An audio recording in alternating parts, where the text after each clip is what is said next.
Yo, yo, yo, it's your boy. I'm back. I know it's been a couple weeks since I've uploaded anything, but I actually wanted to take a couple weeks off to kind of rethink the strategy of the channel, see what I wanted to offer you guys, how much value I can bring, and find ways to educate you guys that's kind of in a fun, engaging way.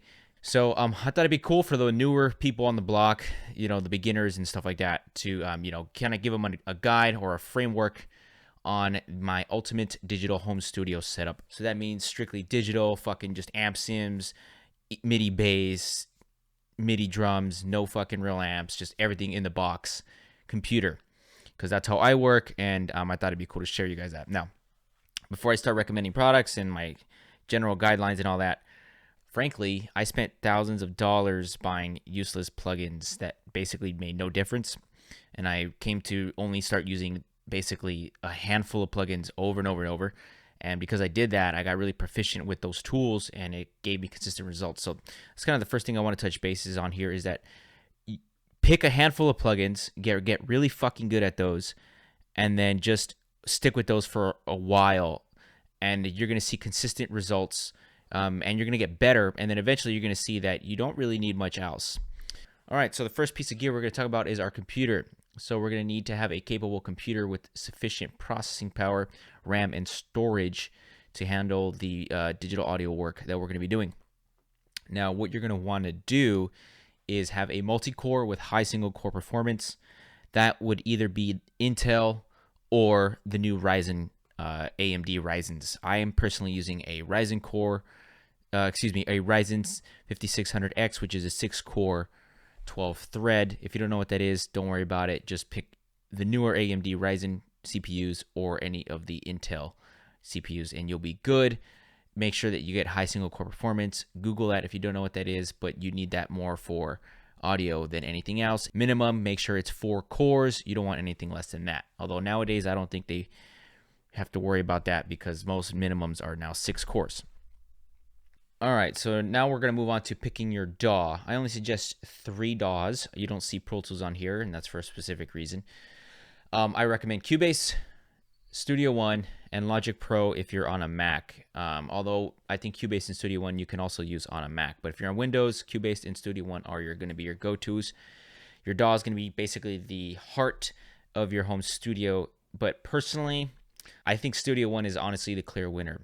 It's affordable. I think the beginner one is like 99 bucks, some shit like that.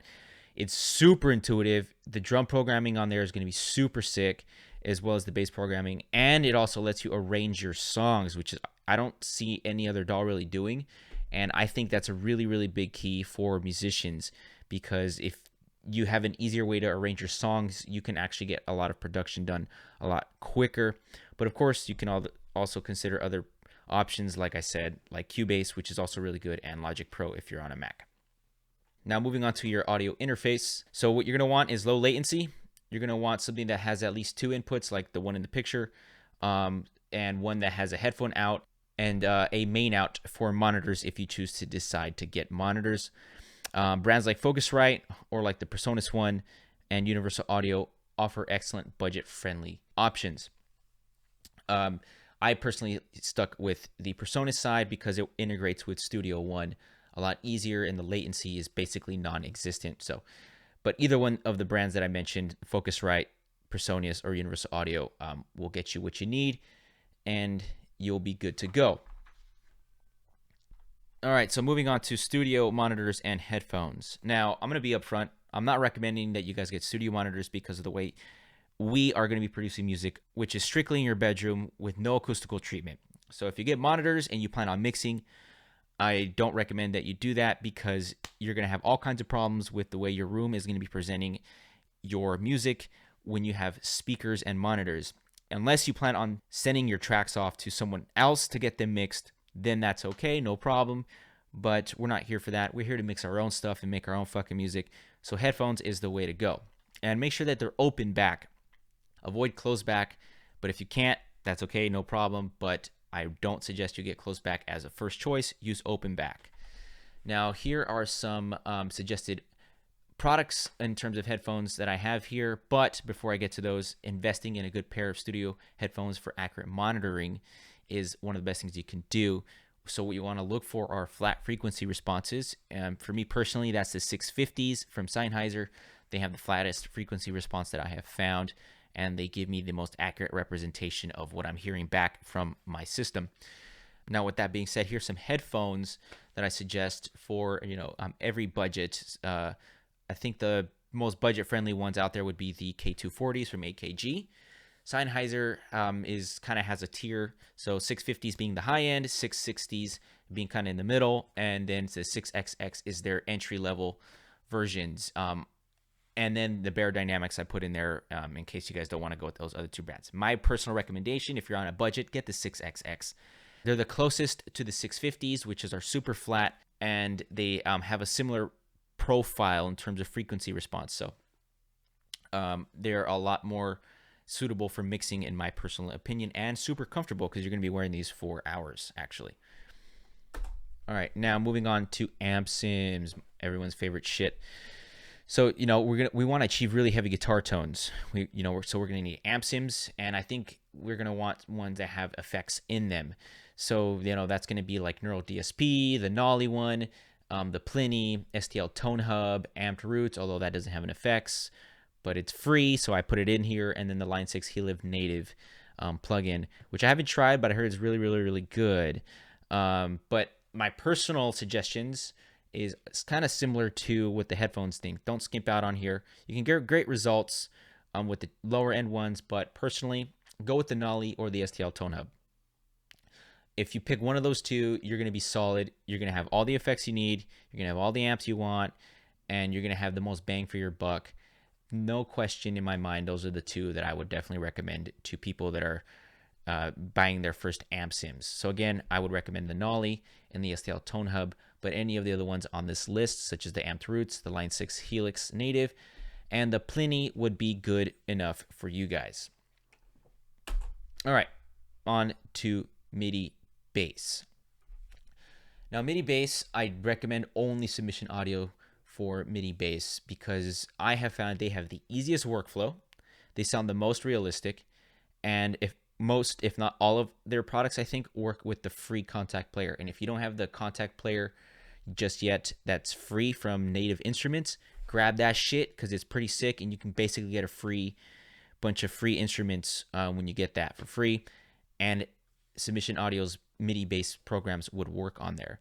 I use Grove Bass. I plan on getting Umansky Bass, but I heard that Eurobass 2 is insanely sick. Or I think they're on Eurobass 3, and I heard the demos, and it's insanely sick. But again, I only use Submission Audio, and I recommend that you get that as well.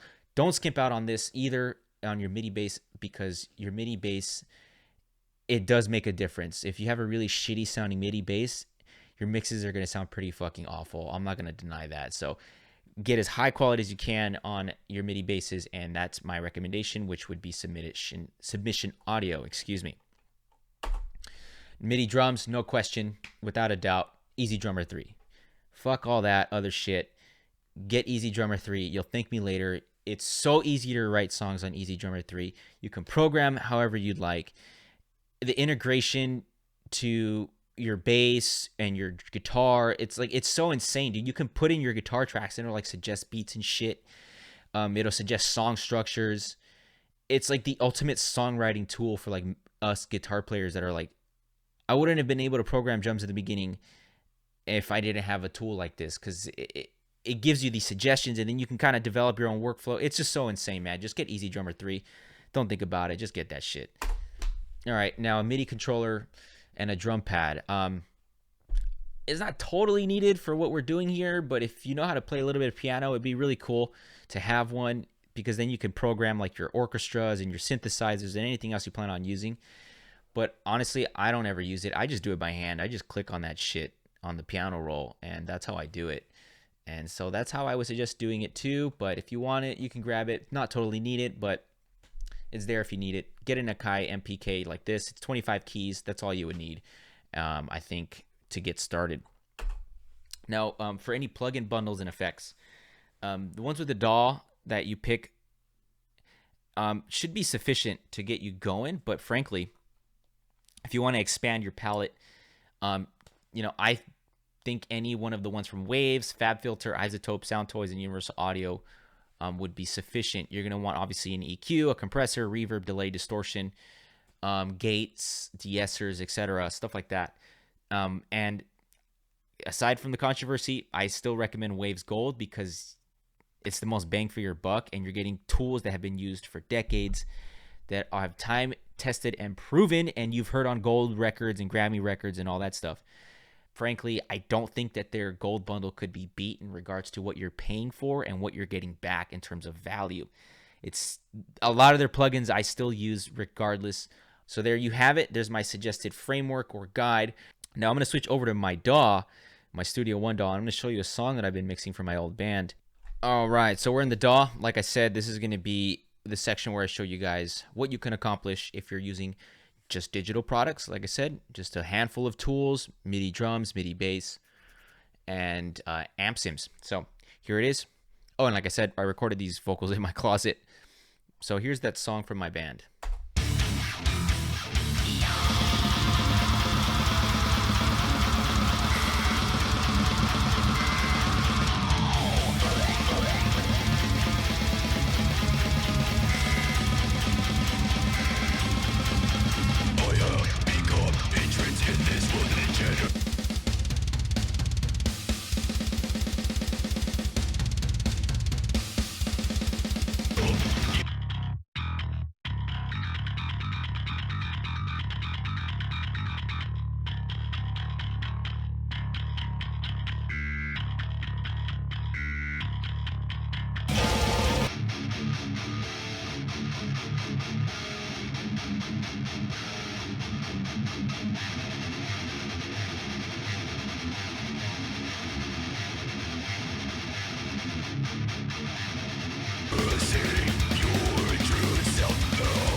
And there you have it, all the essential components of a home studio set up for metal productions using only digital products. If you stick with the guide that I gave you and you guys work really hard, you guys can get the results that I just showed you here. Now remember, this is a framework based on my personal experience, so it's not the be-all, end-all, but the one that I recommend most of the time for beginners and friends that come and approach me.